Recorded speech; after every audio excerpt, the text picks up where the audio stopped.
పూత వస్తుంది దీనికి. పూత వచ్చేసి మందు కొట్టారనుకుంటా. కాదు, ఇప్పుడు శనగ తోట ఈ ఆకులు ఉన్నాయి కదా, ఈ ఆకులు కూడా ఒక మంచి నిగనిగలాడుతున్నాయి. కూర వండుకోవచ్చు వీటిని. వాతం చేసి చేస్తారు, కూర వండకూడదు అట్లనే.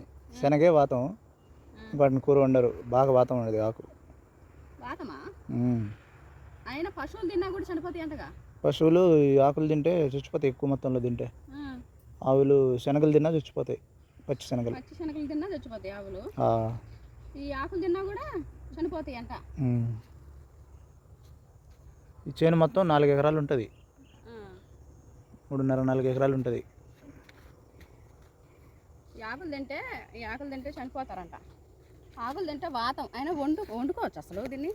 వండకూడదు. వండరు కదా, వండరు. వాతం అంట. వాతం వచ్చి అయినా ఉడికిన తర్వాత వాతం ఏముంటుంది?